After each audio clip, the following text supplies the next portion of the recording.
Hello and welcome दोस्तों, स्वागत है आपका हमारी आज की एक और नई वीडियो में। तो आज की इस वीडियो में मैं आपको एक्सप्लेन करने वाला हूँ enemy series spy x family season 3 episode 1 के बारे में। तो चलिए करते हैं वीडियो को स्टार्ट। अगर आप चैनल पर नए हो तो जल्दी इस चैनल को सब्सक्राइब कर लो। एपिसोड 1 की स्टार्टिंग होती है जहाँ पर हमें आन्या की फैमिली का इंट्रोडक्शन दिया जाता है, जहाँ पे सबसे पहले हमें उसके फादर के बारे में बताया जाता है जिसका नाम होता है लॉयड फॉर्चर, और वो एक फिजिशियन के तौर पे काम करते हैं। साथ ही में हमें बताया जाता है कि वो एक डिटेक्टिव है एक्चुअली, और उनका कोड नेम है ट्विलाइट। उसके बाद हमें उसकी माँ के बारे में बताया जाता है जो कि है तो एक civil servant, but real job उसका है एक असेशन का, यानी कि कातिल। उसके बाद हमें बताया जाता है बेटी आन्या के बारे में, जो कि एक टेलीपैथ है और लोगों के मन की बात ईजिली पढ़ लेती है। उसके बाद हमें उनके डॉग के बारे में बताया जाता है जिसका नाम बॉन्ड है, बट उसका ट्रू काम ये है कि वो फ्यूचर देख सकता है, वो भी कुछ मिनट आगे की। काफ़ी ज़्यादा कमाल का फैमिली है। एंड उसके बाद हमें बताया जाता है कि वो सभी एक दूसरे से अपनी रियल आइडेंटिटी को छुपा रहे हैं ताकि वो एक फैमिली के थ्रू रह सके, एक मिशन के लिए। एंड फाइनली हम देखते हैं आन्या को जो कि अपने डॉग बॉन्ड के साथ पार्क में बैठकर आइसक्रीम खा रही होती है। तभी हमें पता चलता है कि वो लोग घूमने के लिए आए हैं फैमिली के साथ संडे के दिन पार्क में। तभी अचानक से हम देखते हैं फॉजर को जो कि अपनी बेटी आन्या को आइसक्रीम खाने से रोक रहा होता है। पता नहीं अचानक से उसे क्या होता है, वो अपनी बीवी से कहता है कि मुझे लगता है यहाँ की पुडिंग काफ़ी ज़्यादा अच्छी है और हमें एक बार टेस्ट करनी चाहिए। एंड हम देखते हैं कि वो अपने दिमाग में सोच रहा होता है कि हमें लोगों को दिखाना है कि हम एक हैप्पी फैमिली है। एंड हम फाइनली देखते हैं कि वो पुडिंग खाने जाते हैं। पुडिंग खाते हुए हम देखते हैं आन्या को जो कि पुडिंग खत्म करने के बाद कहती है कि मुझे वो बलून चाहिए।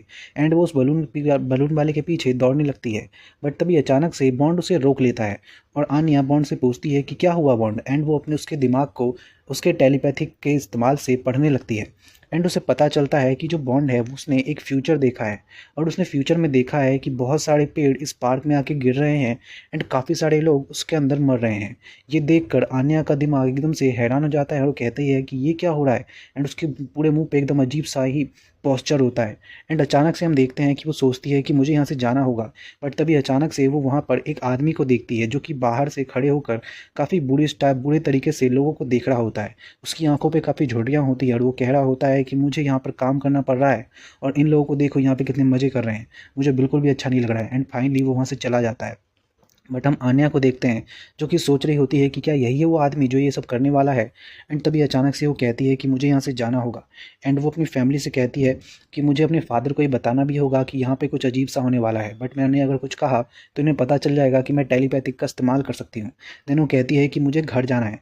देन उसके फादर कहते हैं कि ये क्या, अभी अभी तो हम आए थे, अभी हम घर कैसे जा सकते हैं। तभी हम देखते हैं वो सोचने लगता है कि शायद इसको आइसक्रीम खाने की वजह से पेट में दर्द हो रहा है। बट अचानक से आन्या उससे कहती है कि मुझे स्टडी करनी है ताकि मैं अच्छे से सारे स्टेलर्स को जीत सकूं।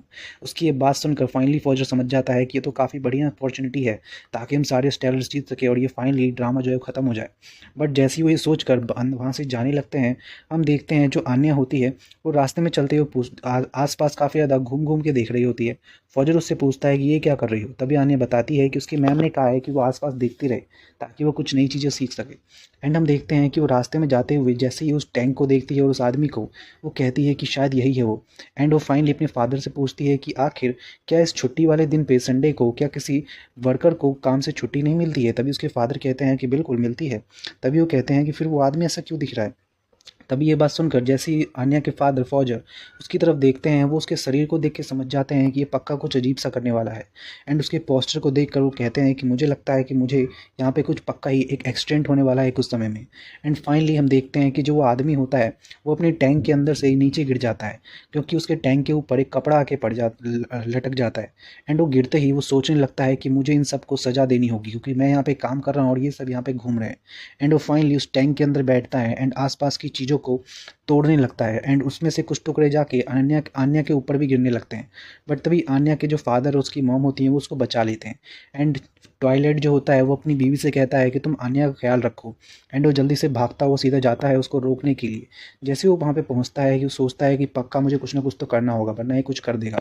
एंड अचानक से वो देखता है कि वहाँ पर एक और मशीन रखी हुई है। वो जल्दी से उसके अंदर बैठता है ताकि वो उसको रोक सके। बट फाइनली जैसे वो रोक नहीं जाता है कि तभी वो आदमी कहता है कि तुम मुझे रोकोगे, मेरे रास्ते से हट जाओ। एंड हम देखते हैं कि फाइनली उसमें टैंक की लड़ाई स्टार्ट होती है। एंड उन मशीनों की लड़ाई को देख कर आन्या कहती है कि ये तो काफ़ी मज़ेदार है। बट तभी अचानक से हम देखते हैं कि जो वहाँ का जो एक दीवार होती है वो गिरने लगती है।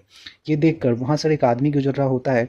एंड आन्या की जो माँ होती है ये और वो जल्दी से दौड़ती हुई जाती है और बहुत तेज़ी से अपने स्टाइल में उस आदमी को बचा लेती है। और उसके इस किक को देखकर अन्या कहती है कि वाह, काफ़ी कमाल की किक थी मॉम।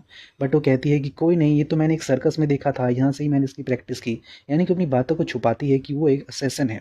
एंड फाइनली हम देखते हैं कि जो उसके डैड होते हैं टॉयलेट, वो अपने पावर का इस्तेमाल करते हैं, अपनी टैंक की पावर का, एंड उस आदमी के टैंक को बिल्कुल तबाह कर देते हैं। एंड फाइनली हम देखते हैं कि सब कुछ ठीक हो जाता है। एंड उसके बाद वो लोग पहुँचते हैं अपने घर। वहाँ पर घर पे पहुँचने के बाद हम देखते हैं कि आन्या को उसकी इस झूठ का सज़ा मिलता है। एंड फाइनली वो लोग पढ़ने के लिए बैठ जाते हैं। एंड फाइनली आन्या को काफ़ी पढ़ना पड़ता है। एंड तभी हम देखते हैं कि जो उसकी माँ होती है वो पीछे से कहती है कि आन्या जल्दी से पढ़ो, मैं तुम्हारे लिए अच्छा सा खाना बनाऊंगी ताकि तुम्हें मज़ा आए। बट उसकी ये बात सुनकर वो कहती है क्या खाना खाना पड़ेगा भी माँ की हाथ का। इसकी बात सुनकर तो हम देखते हैं जो उसका डॉग होता है वो भी एकदम कांपने लगता है उसके खाने का नाम सुनकर। देन हम अगला सीन देखते हैं डिटेक्टिव एजेंसी का, जहाँ पर हम देखते हैं कि एक आदमी की डिटेल्स दी जा रही होती हैं किसी को। एंड हमें पता चलता है कि उस आदमी की वजह से उनकी कंट्री में काफ़ी ज़्यादा स्ट्रॉबेरी की शॉर्टेज हो गई है। एंड उसे रोकना होता है। एंड हमें पता चलता है कि ये मिशन नाइटफॉल को दिया जाता है एंड नाइटफॉल इसे ले लेती है। एंड उसके बाद हम देखते हैं कि वो मिलने जाती है फॉर्जर से। फॉर्जर से मिलने के बाद वो उससे हेल्प मांगती है इस मिशन के लिए। एंड फॉर्जर उससे कहता है कि ठीक है, मैं अपनी कॉन्टैक्ट से कोशिश करके तुम्हें बताता हूँ। एंड फाइनली हम देखते हैं कि जैसे ही जो फॉर्जर बाहर जाता है, जो नाइटफॉल होती है वो कहती है कि मैं तुम्हें सच में बहुत पसंद करती हूँ फॉर्जर। एंड देन हम देखते हैं अचानक से अगला सीन, जहाँ पे हमें दिखाया जाता है जो नाइटफॉल होती है उसको फाइनली एड्रेस मिलता है उस कॉन्टैक्ट वाले इंसान का जो कि फॉर्जर ने भेजा होता है। वो जैसे ही उसके घर पे पहुँचती है वो देखती है कि वहाँ पर काफ़ी सारे ट्रैप रखे हैं उसके घर में। एंड उन सभी ट्रैपों से बचते हुए वो फाइनली घर के अंदर पहुँचती है। जैसे ही वो घर में पहुँचती है, हम देखते हैं कि एक आदमी उसके सर पे बंदूक रख देता है। एंड जैसे ही वो चलाने वाला होता है कि नाइटफॉल उसे बताती है कि उसे यहाँ पर फॉर्जर ने भेजा है। एंड उसकी बात सुनकर वो आदमी कहता है कि अच्छा ये बात है। एंड हम देखते हैं कि वो आदमी और कोई नहीं, फ्रैंकी होता है। एंड फाइनली हम देखते हैं जो नाइटफॉल होती है वो कहती है कि मुझे तुम्हारी मदद चाहिए, मुझे एक सिग्नेचर चाहिए। तभी हम देखते हैं कि वो आदमी कहता है कि वो तो मिल जाएगा, बट किस टाइप का डॉक्यूमेंट तुम्हें चाहिए और तुम्हारी कितनी बजट है और किस समय में चाहिए, ये भी सब कुछ तुम्हें मुझे बताना होगा। बट वो कहती है कि मैं ये सब कुछ नहीं बता सकती। मेरे को लगता है कि जल्दी ही फॉरेन मिनिस्टर के जो बेटा है उनका बर्थडे होने वाला है और मुझे उससे पहले इस सारी पूरे केस को कंप्लीट करना होगा। तो तुम अगर मेरी मदद कर सकते हो तो कर दो। अभी फ्रैंकी कहता है कि तुम्हें क्या लगता है मेरे अलावा कोई और तुम्हारी मदद कर सकता है? बिल्कुल भी नहीं है। अगर तुमने मुझे सारी डिटेल्स नहीं दी तो मैं तुम्हारी मदद बिल्कुल भी नहीं करूँगा। उसकी ये बात सुनकर नाइटफॉल जल्दी से उसके हाथ को पकड़ती है एंड खींचते हुए बाहर ले जाती है ताकि वो उसकी मदद करे। बट फ्रैंकी उसे यही कह रहा होता है कि मैं उस आदमी को नहीं जानता हूँ, अगर तुम मुझे सारी डिटेल्स नहीं दोगी तो मैं तुम्हें बिल्कुल भी हेल्प नहीं करूँगा। बट अचानक से हम देखते हैं कि जो फ्रैंकी होता है वो फाइनली नाइटफॉल को उस क्लब के पास पहुँचा देता है जहाँ पर उसे वो आदमी मिलेगा जो कि उसकी काम को करेगा। बट तभी हम देखते हैं कि जो नाइटफॉल होती है वो भागते हुए अंदर जाने की कोशिश करने लगती है। बट तभी फ्रैंकी उसे कहता है कि रुक जाओ, तुम अंदर नहीं जा सकती, अगर तुमने अपने अंगूठा भी अंदर रखा तो वहाँ पे अलार्म बज जाएगा और तुम कुछ नहीं कर पाओगी। देन वो कहती है कि फिर हमें क्या करना होगा। देन हम देखते हैं कि फ्रैंकी उससे कहता है, एक आइडिया बताता है एंड वो लोग अपना भेष बदलते हैं एंड वो बनती है फ्रैंकी की गर्लफ्रेंड। एंड फाइनली वो लोग अंदर जाने लगते हैं। बट तभी वो जो नाइटफॉल होती है उससे कहती है कि अगर तुम्हारे दिमाग में बिल्कुल भी कुछ अजीब ख्याल है जिसकी वजह से तुमने ये रोल मुझे बताया है तो मैं तुम्हें पक्का जान से मार दूंगी। बट ये बात सुनकर फ्रैंकी कहता है कि ऐसा कुछ भी नहीं है, अंदर चलो। एंड हम देखते हैं जैसे ही वो अंदर जाने लगते हैं बॉडीगार्ड उन्हें रोकता है। बट तभी फ्रैंकी उसे बताता है कि ये बॉब, मैं हूँ फ्रैंकी। तभी वो आदमी कहता है क्या तुम हो फ्रैंकी, मैंने तो बिल्कुल भी तुम्हें नहीं पहचाना इस लड़की के साथ। एंड हम फाइनली देखते हैं कि वो अंदर जाता है। अंदर जाके वो अपने सभी लोगों को, अपने दोस्तों को ये रौब दिखाता है कि फाइनली उसको एक गर्लफ्रेंड मिल गई है और सब देख के काफ़ी ज़्यादा चौंक जाते हैं। बट तभी हम देखते हैं कि नाइटफॉल उसे जल्दी से एक कोने में ले जाती है बाथरूम के और उससे कहती है कि मैंने तुम्हें क्या कहा था, तुम्हारे दिमाग में अगर कुछ गंदा आया तो तुम पक्का मरोगी। एंड नाइटफॉल से ये बात सुनकर जो फ्रैंकी होता है वो उसे कहता है कि सॉरी, मुझे माफ़ कर देना, मैंने बहुत दिनों बाद यहाँ पे आया हूँ ना और मैंने इन सभी के साथ में शो ऑफ करना चाहता था, इसलिए मैंने ये सब किया। एंड हम फाइनली देखते हैं कि वहाँ पर वो आदमी आ जाता है जिनसे उन्हें मिलना होता है।